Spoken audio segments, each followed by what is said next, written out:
शुक्रवार की सुबह मध्य कश्मीर के गांदरबल जिले में खेर भवानी मंदिर के अंदर अस्थायी रूप से रहने वाले कश्मीरी पंडितों ने बडगाम में आतंकवादियों द्वारा अपने सहयोगी राहुल भट्ट की हत्या के खिलाफ मौन विरोध प्रदर्शन किया। पुरुष और महिला कर्मचारियों सहित धरने पर बैठे कश्मीरी पंडितों ने समुदाय के सदस्य राहुल भट्ट की हत्या की कड़ी निंदा की। बडगाम जिले के चदूरा इलाके में आतंकवादी हमले के बाद SMSH अस्पताल श्रीनगर में तहसील कार्यालय के कर्मचारी भट्ट ने दम तोड़ दिया। वहीं कई प्रदर्शनकारी अपना विरोध दर्ज कराने के लिए मोमबत्तियां लेकर चल रहे थे।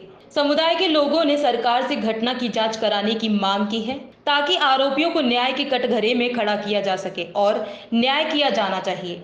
इस बीच केंद्र सरकार के राज्य मंत्री BL वर्मा खेर भवानी मंदिर पहुंचे, जहां उन्होंने कश्मीरी पंडितों और कर्मचारियों से मुलाकात की। बेसिकली इस वक्त हम देखो ना, कल वो लड़का अगर आज 4 दिन पहले आप यही बात उससे पूछते, वो भी यही बोलता हम सिक्योर थे।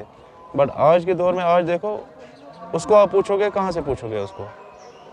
उसकी मिसेस को बोलो, उसके बच्चों को बोलो, जो छोटे 4 साल की बेटी है उसको, उसकी बेटी से पूछो आप सिक्योर हो? आपको जवाब वहीं पे मिल जाएगा। मैं इस वक्त आपको बोल रहा हूँ मैं सिक्योर हूँ।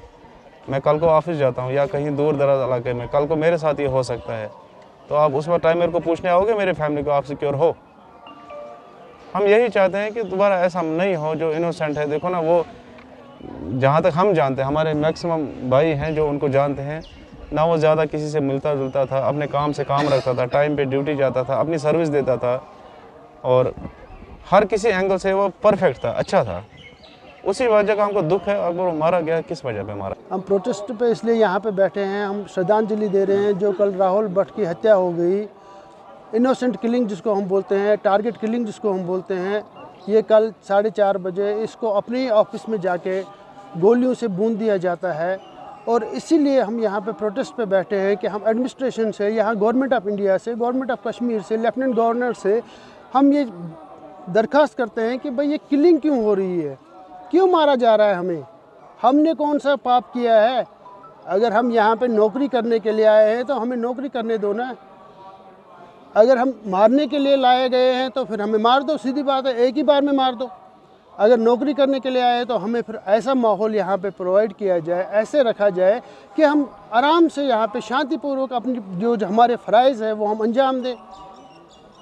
हम इसीलिए यहाँ प्रोटेस्ट पे बैठे हैं। हम गवर्नमेंट ऑफ इंडिया को, हमारे LG साहब को ये रिक्वेस्ट करते हैं, ये बताना चाहते हैं कि भाई हमने कौन से पाप किए हैं।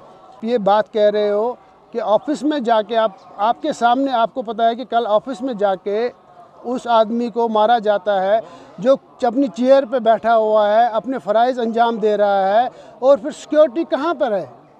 जो अपने सहयोगी की मौत पर धरने पर बैठे थे, उन्होंने प्रदर्शनकारियों को आश्वासन दिया कि उनकी जायज मांगों को पूरा किया जाएगा। ये मामला प्रधानमंत्री नरेंद्र मोदी के संज्ञान में लाया जाएगा और जल्द ही राहुल भट्ट के हत्यारों के खिलाफ कार्यवाही की जाएगी। इस बीच कश्मीरी पंडितों ने संवाददाता से बात करते हुए कहा कि हालांकि हम यहाँ सुरक्षित महसूस कर रहे थे, लेकिन आज हम यहाँ डर महसूस कर रहे हैं, क्योंकि हम यह नहीं समझ पा रहे हैं कि राहुल भट्ट एक सीधे साधे कर्मचारी थे, सेना और ना ही किसी एजेंसी का कर्मचारी, और फिर भी वह मारा गया। इसीलिए अब हम असुरक्षित महसूस करते हैं। प्रातः दर्पण न्यूज़ के लिए जम्मू कश्मीर के गांदरबल से फिरदौस अहमद की रिपोर्ट।